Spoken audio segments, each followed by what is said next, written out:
踩完，哇，贴背哦，100。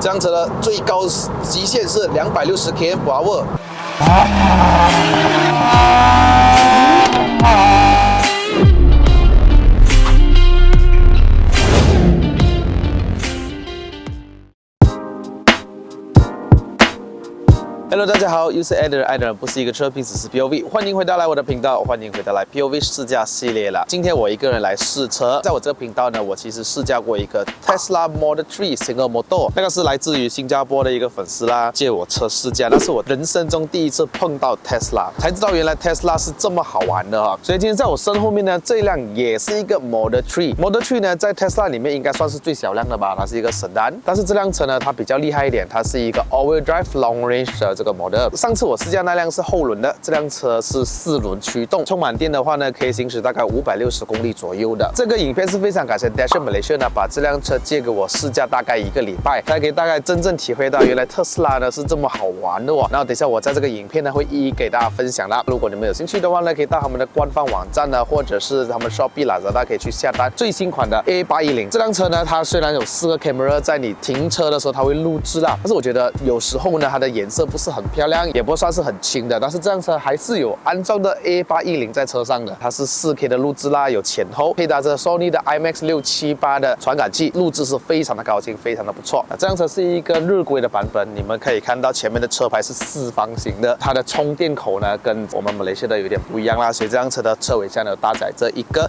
转换器的。难怪我第一次要充电的时候呢，我就奇怪为什么那个洞这么小。这几天加起来是非常的开心，非常的满意这个性能。如果 around 的话呢，我大概给你们看一下，因为我之前有试驾过一个 Model 3，那时候是下午哦，所以我很匆忙的做了一次这个 walk around。首先在这个影片还没开始之前呢，希望还没订阅我的朋友们呢，赶快按下订阅啦。当我更新影片的时候呢，你们才可以及时收到通知啦。好，话不多说，我们去看车 ，Let's go。Tesla 其实是一个非常非常智能的车子啦，就好像我们的智能手机一样。那 Tesla 给我的印象呢，就好像你买苹果手机一样，它是一个全家桶，很智能的，让你知道附近有什么充电站啦、自动驾驶模式啦，那些都有的。它的样子是非常的简约，这是我个人非常喜欢的，没有多余的那些夸张的棱角啊，它是比较圆润一点的啦。如果你是车主的话呢，其实你有手机是最方便的，只要你的手机有靠近你的车子呢，你就是可以解锁这辆车，或者是可以用我手上这一张卡，这个就是所谓它的车钥匙啦。Tesla 解锁的时候呢，就是用这边来这样 scan 一下的。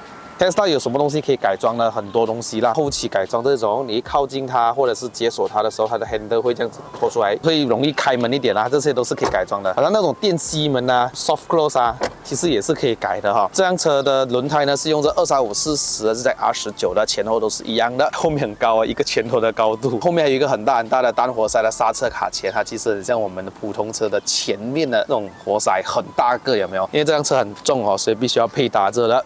这里有一个镜头，左边有一个，这边也是有一个，那边也是有一个哈，前后都有。前面大概3根手指的高度，也是一样 Michelin PS5 235/40ZR19。前面有一个4活塞的刹车卡钳，相信是来自于 Brembo 的，因为很多人都是买 Brembo F50啊，它的刹车性能是相当不错的哈。那后面有电动尾门，那在车子里面可以开启，坦白讲，它里面也不会讲很大，但还好它是蛮深一下的，这里有一些充电的东西，没有 spare tire 哈。那这个就是它的转换口啦。简单给你们看一下而已啦。前面已经调整成我的驾驶座椅了，我身高173。其实它的座椅呢是不算是很硬，也不算很软，发泡棉呢就像好像宝马一样，有中央扶手，然后后面还有冷气出风口啦。我发现到这辆车的冷气是非常智能的，只要我一个人驾驶的时候啊，如果左边或者后面没有坐人的话呢，它的冷气口不会出风的，只要你有坐人的话才会出风。所以那天我自己一个人驾车的时候呢，我会把我手压在那个车包那边，然后它就会出风了的。上面有天窗，但是没有的开启的，它是一块玻璃的。大热天热不热？其实不热啦，一点都没有感觉到。它是若隐若现，可以看到一点天空这样子的。一些 pocket， 还有一个 hook。那开启关门的方式呢，就很像那种欧洲车声音啊。啊，里面呢就非常的简单哈，就这些木纹啊、冷气出风口啊，然后这个开门关门的 button， 这个就是它的开窗关窗啦。然后这里有一个 emergency button， 是给你可能断电的情况下呢，你可以这样子开。坐进来里面之后呢，你要再用这个卡放在这里，大概是这个地方，踩一下 brake， 它才可以 start 的。卡了过后就可以收起来了哈。换挡方式呢，就好像 Mercedes-Benz 这样子，踩着 brake 拉下来 D 就是了，推上去最高就是 R， 然后按下来就是 P signal。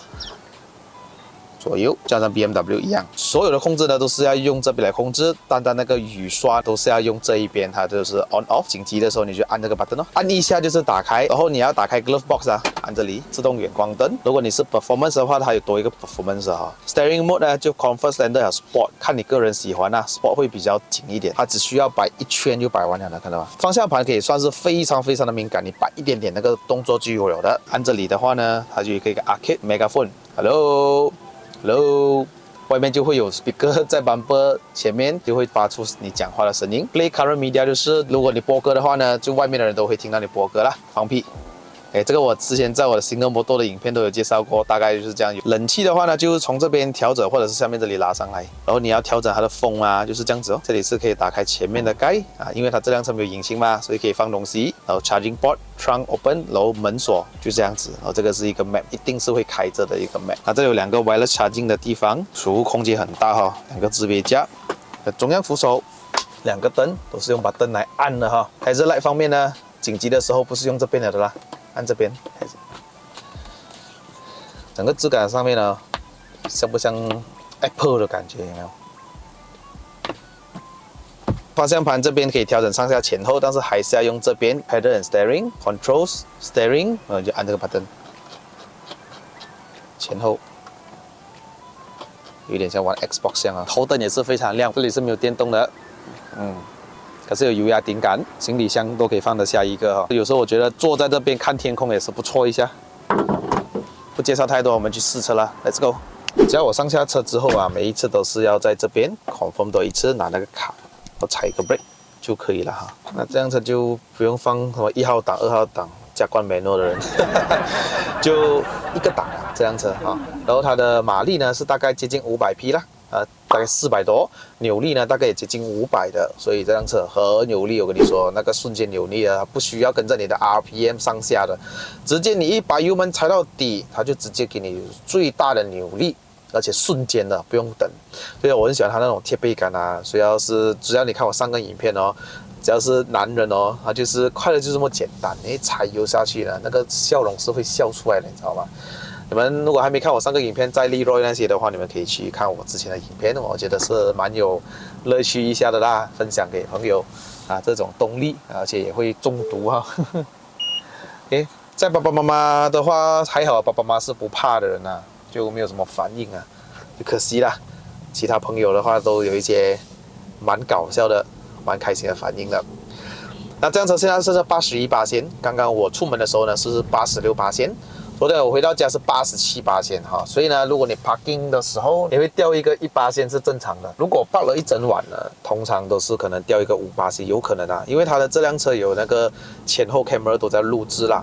所以一旦有人经过什么的，它就会亮起灯，你知道吗？所以有时候很烦人。把这辆车park在 Easy Go 不中那边的时候，让很多人经过，它就会亮一下这样子。这个也是一个非常安全的系统啦，它会防止有人偷你的车。那天 Varen 呢就很厉害，他就踢了一下那个轮哦，哇，整辆车那边哔哔哔那边叫，然后里面的音响呢就会发出那种好像 orchestra 那种声音哦，嘣那种要引人注目就对了啦。我把那个电门踩到底，哦0到100呢，这辆车4.4秒左右是非常厉害了的哈。如果你买到 Performance 是3.3秒，这种4.4秒已经很够我用了咯。不要讲这个啦，我之前叫那个 Single Motor 我都觉得很厉害了咯，0到100 6秒多。城市里面其实都很够用了的。我要的是什么呢？它的瞬间扭力就可以了。日常生活驾的话呢，你在 KL 里面呢，它是比较建议你经常充到98%或者80%就好了。你经常100下去的话呢，电池会比较没有这么耐。如果你是走远途的话呢，才需要进行充电到100%。显。现在81，我等一下会上云顶，来回的话应该是够的。所以你只需要在这边按一下呢，它就会显示，哎，我还可以走438公里哦，可以了，够用了。所以它是有 auto hold 的功能啊，所以我的脚呢一直都是放在油门上面，我没有放在 brake 哦。除非我要紧急刹车的话，我才要把它踩一下那个刹车这样子。只要我打了这个 signal 之后呢，它就会开启左边或者右边的这个镜头盲点的啊，是用惯了是非常方便的啦。但是我的眼睛还是不由自主就会往这边看那个盲点，有一点不太信得过哦，不懂是不是？加官车就感觉到还是信自己比较多一点哦，多那种酸民就开始来了。哦，这辆车没有乐趣 ，OK 啦，这个是我承认的哈。乐趣有的，它是加另外一方面呢，可能它车上的 entertainment， 它的娱乐系统，或者是它的瞬间扭力，它的动力给到你那个开心啊。可是就没有那种换挡啊什么那些没有，我知道。可是你不需要去酸人家驾 Tesla 的人啊，驾电动车的人，有些人就是那种心态哦，一买车就想到卖车那种感觉。这辆车没有二手价钱，我够知道也是没有二手价钱。可是呢，有些人是不去想这些的，充电还贵过油车啦，这些等等的 comment 啊，不用去讲太多。有些人都知道，可是他们就是要买，为什么你知道吗？因为他们有钱，想要买一个玩具，这种就是他的玩具，你明白我的意思吗？今天有一个魔术表演，然后在你前面，我是用一个非常娱乐心态去看的话呢，我就觉得很厉害咯。哇，怎么可以做得到这样子？但是如果另外一种人的心态就是，他一定要找出他的破绽啊，没有找到破绽的话就不好，你知道吗？所以有两种心态的人，我不知道你是哪一种。我的意思就是说，一种事情有很多种观点，没有错的。可是呢，就不需要去酸人家就好了。它的悬挂系统呢，一点都不软的哦，它有点带硬的哦，有点像这叫宝马那种悬挂，你知道吗？你看这种路比较没有这样平的时候呢，它就会跳一下跳一下。我觉得前面还好啦，如果坐后面的话呢是比较明显一点啊，比较跳的。哇塞，之前驾过最舒服的电动车呢还是 BYD Atto 3啦，那种悬挂系统真的是软哦。可是我个人就没有这么偏喜欢软的悬挂，喜欢比较偏硬一点点啊，有一点操控哦。哇，老也很帅耶！这辆车有跟车系统，还有算是半自动驾驶模式啦，按2下D。然后 set 一下那个时速 ，set 在85就好了哈。松开油门，哎，电门哦，不是油门，讲关油门了。这彩虹模式是我开的，才知道我是用这种自动驾驶模式。是我手其实是可以离开这个方向盘的，只是你长时间呢，如果不握着它的话，就会出现叫你握着方向盘 ，keep 在很中间。不要像乒乓球一样，它连它摆动方向盘也是非常厉害，有没有？这是我驾过很多自动驾驶模式，它已经是很棒很棒，它比那些更厉害哦，也不会让你觉得不太舒服的，它很顺啊，很顺畅，它不会一下子踩大油门，也不会说一下子就是刹车这样子，它会慢慢的。我觉得蛮舒服一下啦。之前驾过Atto 3的时候呢，也是有大概讲过，现在驾电动车的这个好处啦。比如说它有它特别的 parking， 可能我去 shopping mall 的时候不需要特地去跟人家争那些 parking 去找，还有特别的，我就直接去充电这样子啦。就现在不用给 road tax 啦。Tesla 呢驾出去的话呢，是很引人注目一下的哦。他们看到 Tesla 就好像会多望几眼，很多女人都知道这是 Tesla， 认识很多新朋友啦。每次很喜欢去到我家附近的Sunway X Park Serene 那边去充电，靠近嘛，然后又是有快充嘛。就可以认识一些新朋友啦。那天在充电的时候呢，还遇到一个新加坡人，也是 Model 3，可是他是 Performance 的，也是说他是最厉害的那一个啦哈。而且通常加 Tesla 呢，或者是加 BMW iX 啊，那些车主呢，可以跟你讲他的 standard 真的是不一样，他不会跟你懒西懒洋。我是说他们的这种处事方式，还有他们的沟通方式呢，是让人家很舒服的，不会觉得好像很粗鲁这样子啦，不会。而且大家的话题都是在这种电动车上面啦，而充电也起价好了。我记得我之前试驾Atto 3的时候呢，一个 kWh 呢大概是1块钱呐，我记得，所以我觉得那时候很便宜。可是现在就起到1块半了咯。如果你用那个350 kW 那个的话呢，还有大概1块7毛半。但是我用这180 kW 那个呢，是1块半 per kWh。这样车如果充满的话，没有错是大概80多 kWh 的。然后我觉得是蛮贵啦哈。想一下，7到180要108块。哎，大佬，我加一个 Alphard， 我打满的话大概也是100多块，是不是？跟汽油车没有什么分别。可是这辆车就不需要去换机油啦，不需要什么 spark plug 啊，什么都没有，只需要换轮胎。brake pad 的话也不用经常换，因为它有那种 regeneration。只要松开电门的话呢，它就是好像会进行充电这样，然后也会好像刹车这样啊，不需要怎么用到刹车就对了的。你看这种瞬间的扭力，踩一点点就这样子超车了的，所以你也不能怪驾电动车的人啊，它车很有力啊，所以它一定是快的。基本上它的隔音是算是很好的，可是这辆车因为太近了，车里面有一些杂音我都听得到啊，比如说后面的门啊，可能有点松了啊。这辆车毕竟有年份了。OK， 我们做一个0到100，测试踩完，哇，贴背哦，100。这辆车的最高极限是260 km/h。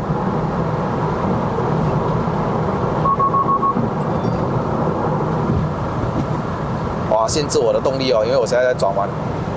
哇，我一摆直了之后，它又给我 full power。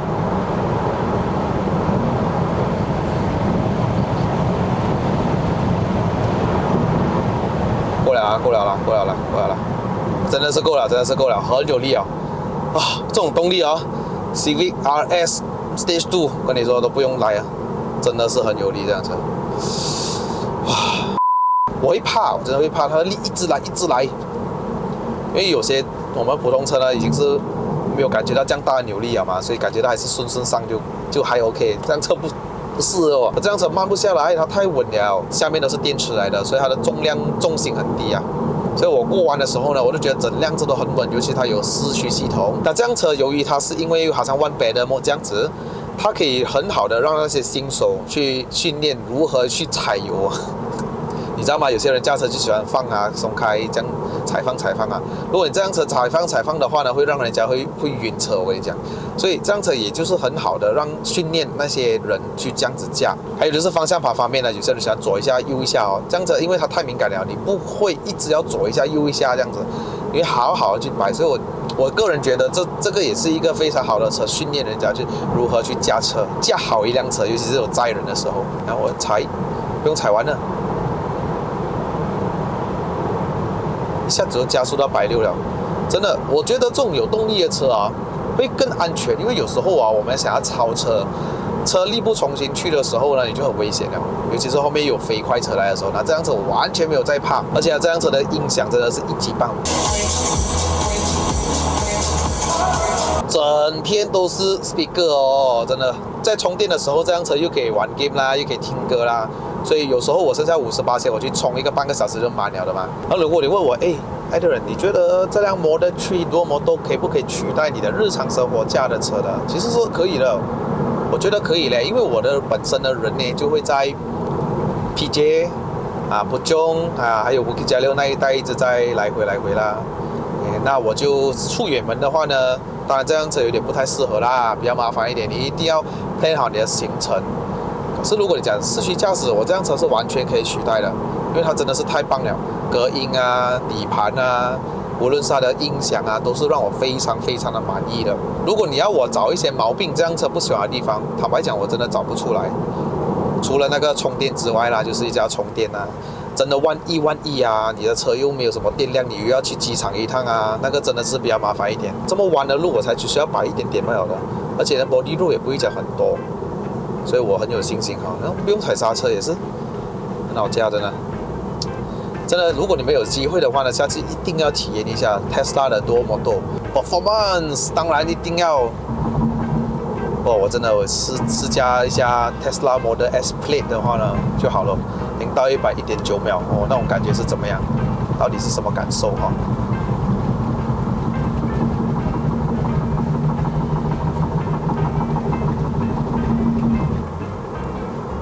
方向盘总让我觉得非常有信心，因为它的转向幅度不大，只需要摆动一点点就好了。这种视野角度也是非常好，除了这个 B 乐有一点大之外，但是收发也 OK 啦，因为它镜子很大，视野角度都非常的好，然后望后镜啊那些，我觉得很棒。